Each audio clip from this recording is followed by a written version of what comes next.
Optigestion, c'est une société qui a été créée il y a 35 ans. Elle a été créée par d'anciens industriels, des personnes qui aimaient l'entreprise. Donc on est sur le principe du stock picking, de la gestion active.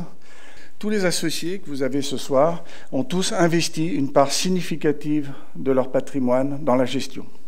Donc on va dire que nous sommes très impliqués dans la gestion plus que concernés. Ce qui nous passionne dans le monde des entreprises, ce sont les changements structurels. De plus en plus nombreux, pour certains, parfois ça frôle à la frénésie. On va essayer de donner un peu de contexte à ces grands changements structurels. Et vous verrez, j'ai tendance à être un peu optimiste de nature, donc ça tranche un tout petit peu peut-être avec le climat ambiant, géopolitique ou macroéconomique, et c'est tant mieux. Aujourd'hui, avec les équipes, nous suivons 220 sociétés dans le monde. Déjà, il y a 8 ans, on parlait de l'intelligence artificielle. C'était un concept à l'époque. Il y avait à l'époque Google qui travaillait sur la question. On va voir que 2023 est une année de rupture, en ce sens qu'on peut l'appeler l'année 1 de l'intelligence artificielle. On va essayer de vous dire pourquoi. Et puis, il y avait autour de ça d'autres moteurs d'innovation, la blockchain, bien sûr. On va en reparler. L'énergie renouvelable et le stockage de cette énergie, puisque l'on veut décarboner à horizon 2035-2050, on verra si on y arrive. Mais ça suppose des technologies qui sont en train de se développer à très grande vitesse. On parlera de la robotique également, et enfin de l'ADN. Des vagues d'innovation majeures comme ça, on n'en a pas vu, hein. C'est une vague massive. Il y avait eu, il y a un siècle, déjà des vagues d'innovation avec l'électricité, etc. Mais ce que nous vivons là actuellement, c'est beaucoup, beaucoup plus important. Ça fait peur à certains. Je pense qu'il ne faut pas en avoir peur. Il faut essayer de maîtriser ces changements.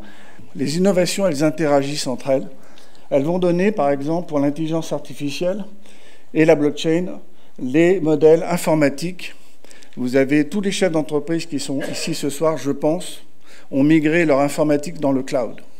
Quelque chose qu'on n'aurait pas fait il y a 15 ans, qui paraît maintenant assez évident, notamment pour une question de sécurité des données. Vous avez le SaaS. Le SaaS, c'est le Software as a Service, c'est la location du logiciel. C'est l'un des business models, on va en reparler ce soir, les plus résilients, les plus robustes, les plus attractifs de la planète. Et on verra les entreprises qui sont les acteurs leaders dans ce secteur. Bien évidemment, le commerce. Nous venons d'une famille de la distribution et on a vu arriver la transformation de l'e-commerce. La fintech, les énergies renouvelables, mobilité autonome, les usines 4.0, conquête spatiale. Donc cette année, rien que cette année, nous avons eu l'émergence de ChatGPT, pour ceux qui l'ont pratiqué, mais derrière ChatGPT, c'est l'émergence de l'intelligence artificielle. Mais pour y arriver, il faut révolutionner les data centers. Les data centers, la valeur du parc installé, c'est 1000 milliards de dollars dans la planète. Il faut tout refaire. Il faut tout upgrader. Il faut des nouveaux processeurs qu'on appelle des GPU. On verra les acteurs leaders. Le data center va être repensé pour accueillir l'intelligence artificielle. Vous avez comme deuxième expression d'innovation majeure disruptive, les ordinateurs quantiques. Ça y est, on les produit. Les résultats sont spectaculaires. Sur le côté de l'énergie et du stockage d'énergie, de nouvelles générations de batteries solides, beaucoup plus robustes, qui permettent d'encaisser, de stocker beaucoup plus d'énergie, et surtout, en principe, plus sûres. Les panneaux solaires vont connaître des doublements de rendement avec des nouveaux matériaux. On reparlera du nucléaire avec des petits réacteurs nucléaires qui sont en cours de développement. Les voitures électriques se développent. C'est aussi un sujet qu'on va aborder ce soir, avec des niveaux d'autonomie par rapport à la conduite. Sur une échelle de 1 à 5, on est déjà au niveau 3, bientôt le niveau 4. Sur la partie robotique, on a maintenant des générations de robots collaboratifs. C'est-à-dire que le robot, au lieu de faire une seule tâche, va pouvoir faire plusieurs tâches. Pour donner un ordre de grandeur, vous avez aujourd'hui 750 000 robots à l'œuvre chez Amazon. C'est ce qui vous permet, quand vous commandez un objet Amazon, de l'avoir dans la journée, par exemple. Vous allez avoir également les satellites basse orbite. C'est Elon Musk qui a mis au point un système qui s'appelle le Starlink. Si vous êtes au milieu de l'océan, si vous êtes dans les pays comme l'Afrique, vous n'aviez aucune possibilité d'avoir une connexion Internet. Nous allons avoir bientôt 3 milliards d'humains qui vont pouvoir se connecter à Internet grâce aux satellites basse orbite. Alors là-haut, sur l'ADN, au-delà de l'immunothérapie, vous savez que c'est des enjeux majeurs parce que grâce à l'intelligence artificielle, on estime qu'on va diviser par 4 à 10 le temps de recherche des maladies orphelines ou des maladies graves. Vous allez avoir bientôt le séquençage ADN de votre ADN pour quelques centaines d'euros. Ça vous permettra de vous connaître et d'avoir une vision de la santé préventive et personnalisée.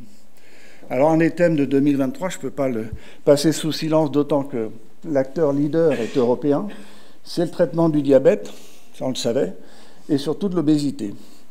Donc, vous avez peut-être tous entendu parler d'une société qui s'appelle Novo Nordisk.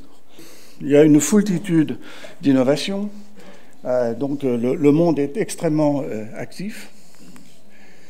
À la verticale, la croissance du marché. Donc un marché, on ne s'occupe pas des marchés en déclin, mais on s'occupe des marchés qui vont aller, on va dire, de 0 à plus 20%.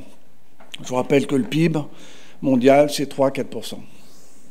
Donc quand vous êtes dans des croissances à 10% et plus, vous êtes vraiment dans des secteurs très porteurs. Sur l'autre axe, les abscisses, bien sûr, on va prendre la part de marché relative. Ce n'est pas le tout d'être sur un secteur en forte croissance, encore faut-il que votre entreprise se développe au moins aussi vite, voire plus vite que vos concurrents. Ça, c'est la position des leaders. Vous avez donc en bas à droite ce que nous appelons, excusez du peu, les poids morts. Les poids morts sont des sociétés, ça ne veut pas dire qu'elles sont mortes, mais elles sont simplement sur des marchés qui ne progressent plus, et elles-mêmes sont sur des parts de marché qui ne progressent plus. C'est 60% des sociétés cotées. 60% des sociétés cotées. Donc c'est pour ça qu'on peut dire qu'il y a de la place pour la gestion passive. J'achète un ETF, j'achète tout. Ou bien on se dit, finalement, je vais faire un vrai travail de stock picker et je vais chercher les valeurs, les sociétés, les unes après les autres. Mais c'est un avenir encore incertain, ce qu'on appelle des dilemmes. Le dilemme, c'est quoi? On est sûr que le marché est porteur, mais la société est en train de trouver son business model, sa rentabilité, sa croissance, son internationalisation. Donc ça nous intéresse. On les surveille. Dans les 220 sociétés, il y a environ un quart des sociétés qui sont sur ce profil.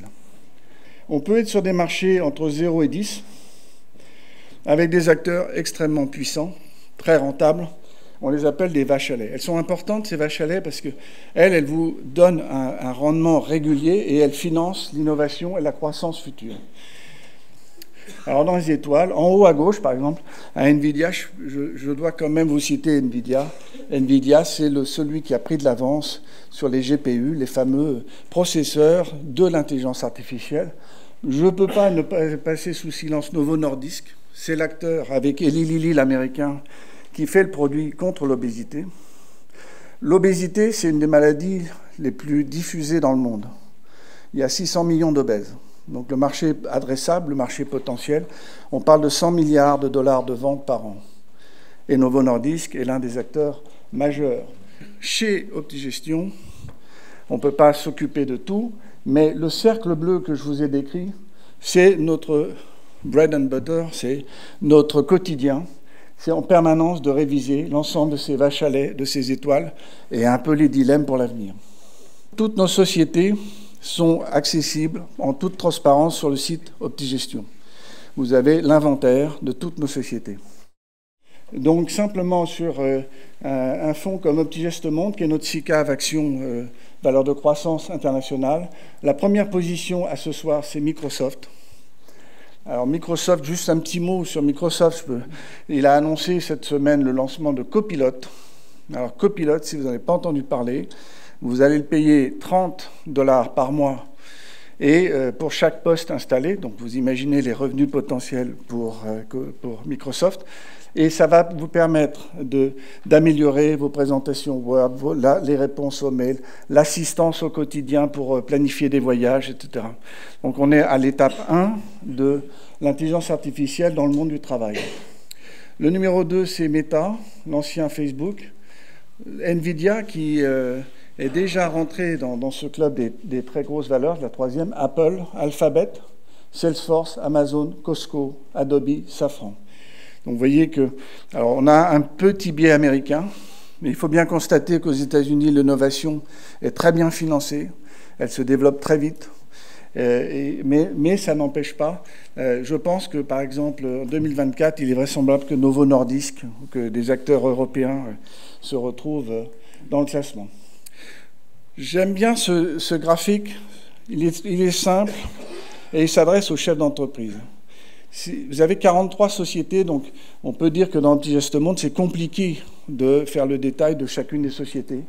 En revanche, si je synthétise tout, si je synthétise les 43 sociétés avec leur poids dans la SICAV, voilà ce que vous obtenez en 2023.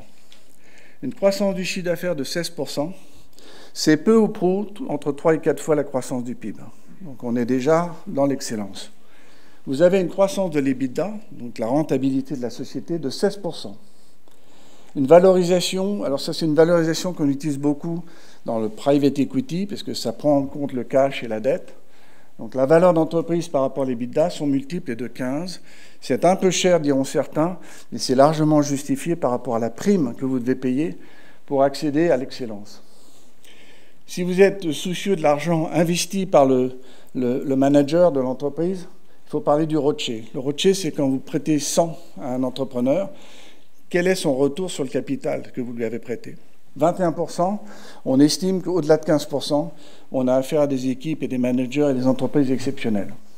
Enfin, on est très soucieux de l'argent qu'on investit dans nos sociétés, et donc la dette sur EBITDA, la santé financière est très importante.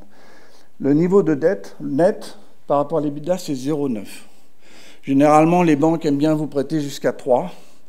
Au-delà de 3, 5, 6, 7, 8, il y a des sociétés qu'on appelle des sociétés zombies parce qu'elles ont pris beaucoup de dettes quand les taux étaient à 0. Et on va se poser la question d'ici 1 ou 2 ans, comment elles se refinancent quand les taux sont passés à 4, 5, voire 10%. Au Petit Geste Monde, c'est la SICAV dont je vous parlais est à près de 22% depuis le début de l'année.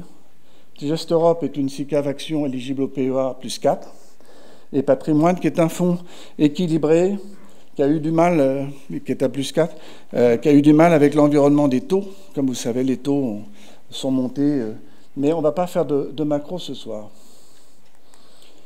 Parce que si je devais parler de la macro, je dirais que la macro me désole, mais que la micro me console. Voilà, merci.